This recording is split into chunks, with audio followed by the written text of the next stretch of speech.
Radio sedang menyiarkan iklan membesarkan dan memanjangkan alat kelamin pria ketika Misty mendengar kabar bahwa istrinya yang bekerja sebagai pembantu rumah tangga di Surabaya telah dinikahi lelaki lain. Tiba-tiba saja kepala Misty pening, pandangannya berkunang-kunang, dan kupingnya sumbat seperti berada di puncak Bukit Semaur yang bertekanan udara rendah.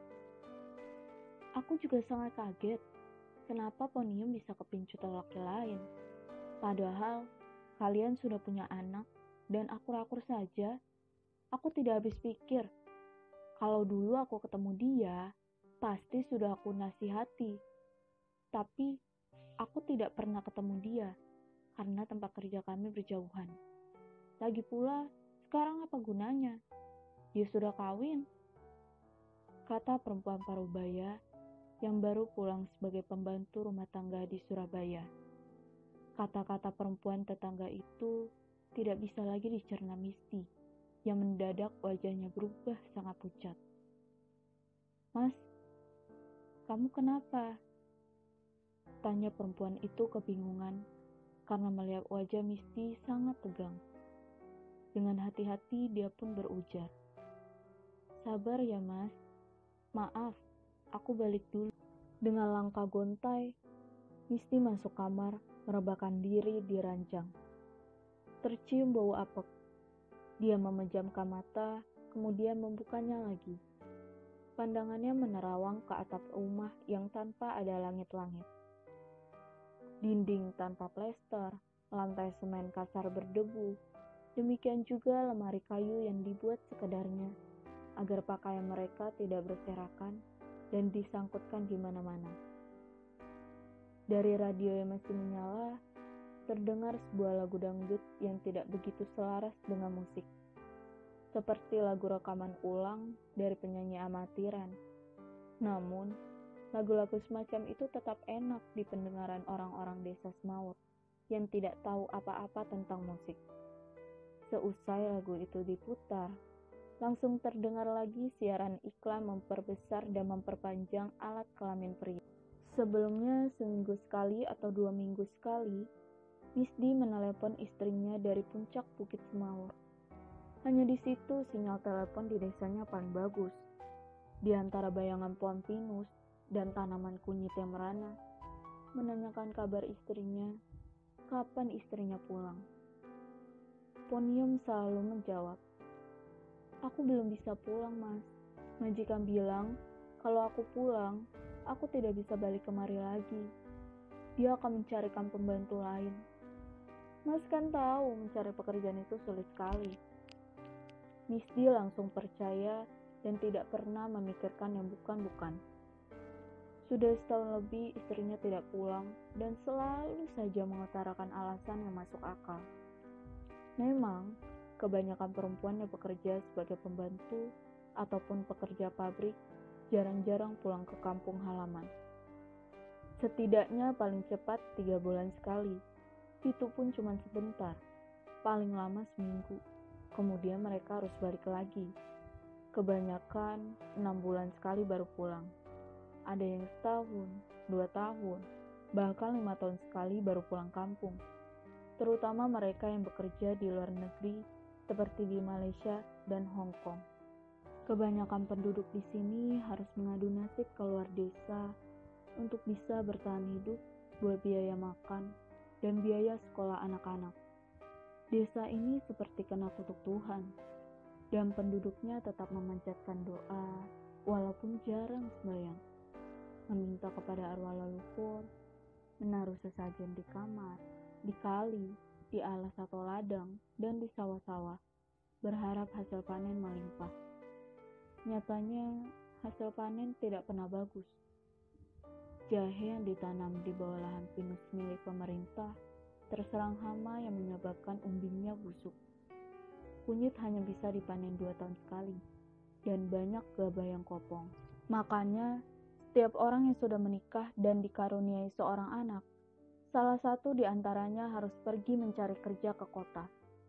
Kebanyakan yang pergi bekerja dan harus meninggalkan keluarga adalah istri. Karena pekerjaan menjadi pembantu atau pekerja pabrik adalah perempuan. Kaum perempuan lebih mudah mendapatkan pekerjaan di kota dibandingkan lelaki yang hanya menamatkan sekolah dasar dan tidak memiliki keterampilan apa-apa. Jika tidak ada salah seorang anggota keluarga yang bekerja di kota, hidup mereka akan miskin, terpaksa tinggal di rumah orang tua tanpa pernah bisa membangun rumah sendiri. Makan berlauk tahu tempe, tidak bisa membeli barang apa-apa, pakaian sekedarnya, tidak bisa beli HP pintar, tidak bisa beli perabotan, tidak bisa beli televisi, dan tidak ada biaya untuk pendidikan anak-anak mereka. Lantas, mereka harus terus menumpang hidup di rumah orang tua, sambil mendengarkan siaran radio yang tidak henti-hentinya memutar iklan, memperbesar dan memperpanjang alat kelamin pria. Mungkinkah Ponium mengkhianatinya?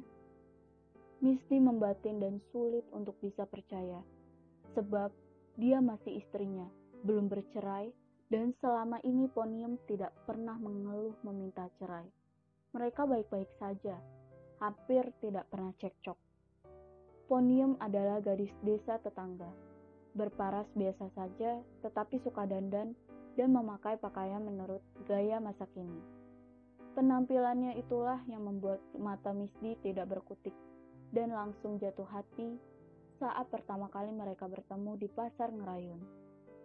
Misty memberanikan diri menegurnya, yang dibalas dengan keramahan berlebihan, kalau tidak bisa dibilang genit.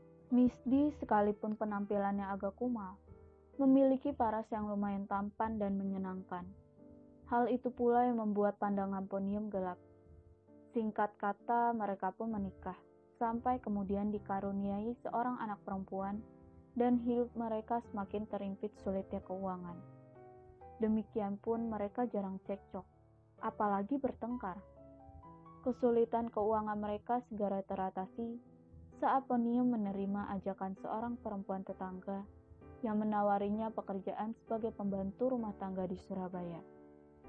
Meskipun jarang pulang, setiap bulan Ponium mengirimkan uang gajinya kepada Misty yang tinggal bersama ibunya yang turut membantu mengasuh putri mereka.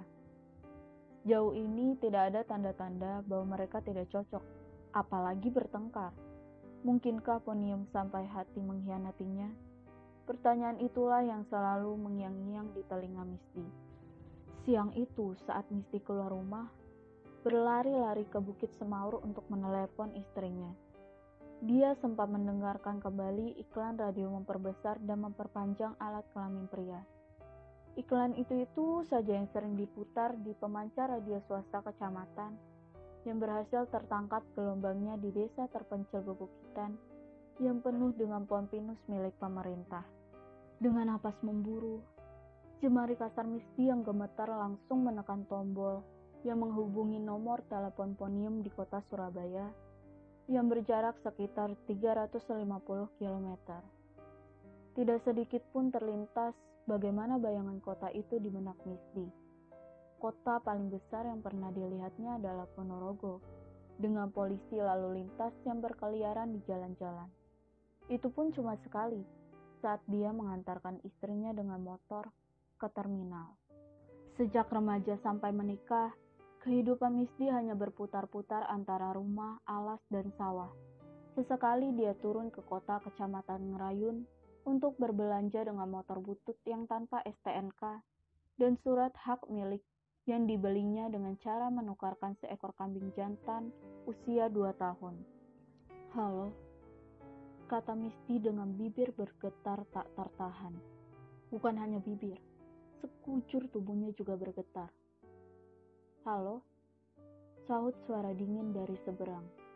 "Ada apa, Mas?" Sesaat hening, karena Misty sangat kebingungan. Tiba-tiba saja dia kehilangan kata-kata, tidak tahu apa yang mesti diucapkannya. "Aku dengar kamu sudah kawin. Apa benar?" Suara Misty terdengar serak dan seperti orang mau menangis. Sejurus hening, begitu heningnya, sehingga Misty bisa mendengar degup jantungnya sendiri yang begitu keras. "Benar, Mas?" Terdengar jawaban tanpa dosa dari seberang. Kenapa bisa? Kamu kan masih istriku. Kenapa tiba-tiba kamu kawin lagi? Apa salahku? Sembur Misty menahan gejolak amarahnya. Maafkan aku, Mas. Aku hanya minta kamu menceraikanku. Cerai? Misty kembali kehilangan kata-kata. Sejak itu, Misty menjadi lelaki yang tidak bisa mengeluarkan kata-kata. Dia menjadi lelaki pendiam yang tidak bisa lagi diajak berbicara. Misty tidak bisa bicara apapun lagi. Sehari-hari kerjanya hanya ke ladang dan sawah. Bahkan di tengah malam yang gelita. Dia tidak peduli apapun. Bahkan dia tidak paham terhadap orang-orang yang begitu panik menghadapi persebaran wabah corona yang sudah sampai ke desa-desa. Ketika di rumah, dia lebih banyak mengurung diri di kamar untuk menghindari ibunya dan anak gadisnya yang sekarang sudah duduk di bangku kelas 3 sekolah dasar. Yang sering terdengar dari suaranya yang keluar adalah tangisan sedu-sedan. Dan tangisan sedu-sedan itu kerap kali lebih nyaring terdengar ketika radio yang diletakkan di ruang utama menyiarkan iklan memperbesar dan memanjangkan alat kelamin pria.